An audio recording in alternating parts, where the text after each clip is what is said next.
France Info.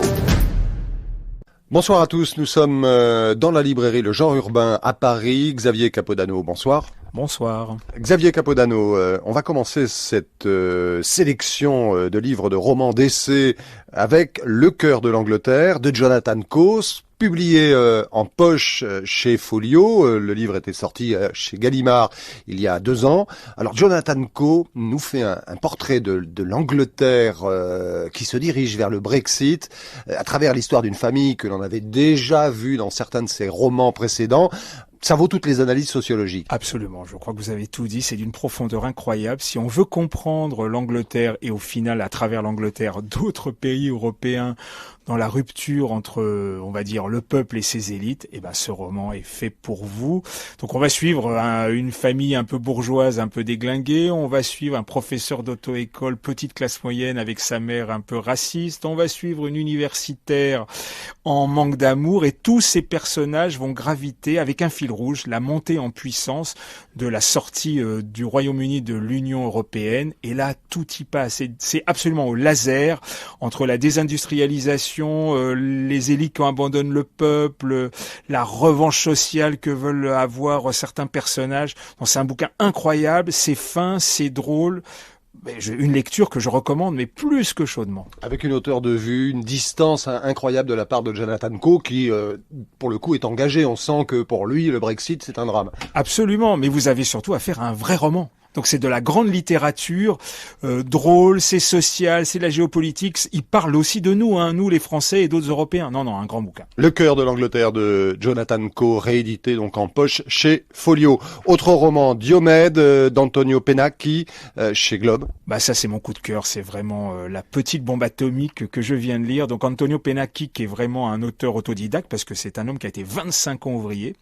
Et on va suivre la deuxième partie, et ça n'a aucune importance si on n'a pas lu la première, de cette famille de paysans de la plaine du Pô, les Peruzzi.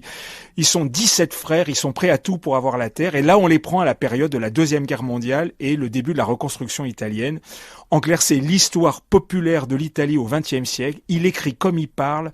C'est politiquement incorrect à souhait. C'est absolument formidable. Ça va à 200 à l'heure dans un très, très grand bouquin. Diomède, Antonio Pennacchi, publié chez Globe, un essai. L'État a toujours soutenu ces territoires, de Laurent D'Avézy, et c'est publié chez Seuil dans la collection La République des idées. Bon, Laurent D'Avézy, c'est peut-être un des meilleurs économistes des territoires et de l'urbain que la France a. Je pèse mes mots. Et dans ce petit livre, parce que c'est très très court, il montre à quel point l'État n'a pas perdu la main globalement sur l'aide des territoires. Et il nous montre que région riche, région pauvre, c'est pas forcément le bon élément pour observer la réalité économique et sociale. Il nous montre une façon d'observer le territoire avec ses flux et ses mouvements entre les gens et les entreprises. On apprend énormément de choses. Ça bouscule nos idées reçues. Un livre absolument à lire. L'État a toujours soutenu ces territoires de Laurent D'Avézy chez Seuil dans La République des idées. Un livre qui va intéresser beaucoup de Parisiens, mais au-delà sans doute aussi. Le périphérique, on se pose la question aujourd'hui, qu'en faire? Cette espèce d'enceinte qui enferme Paris dans un territoire clos. Le livre s'appelle Des fortifs au périph', nouvelle édition revue augmentée, et c'est publié au pavillon de l'Arsenal. Oui, par 2 grands historiens de l'architecture et de la ville, Jean-Louis Cohen et André Lortie. C'est un livre extraordinaire parce que c'est d'une culture et d'une profondeur incroyable, et surtout c'est l'exercice de style qu'ont fait nos auteurs, puisqu'on démarre fin 1870 la dernière fortification d'Isle de Thiers jusqu'à la suivante qui va prendre un siècle dans sa construction, qui est le boulevard périphérique qui encercle Paris et qui l'enferme encore un peu trop. Et entre ces deux périodes, on va suivre tout ce qui s'est passé. Donc c'est la destruction des enceintes, c'est la fameuse zone, c'est tous les projets urbains, le logement social, mais vous avez tout l'esprit de l'époque, l'utopie urbaine et architecturale qui ont pu s'inscrire, une iconographie incroyable. C'est un livre qu'on parcourt avec joie et enthousiasme.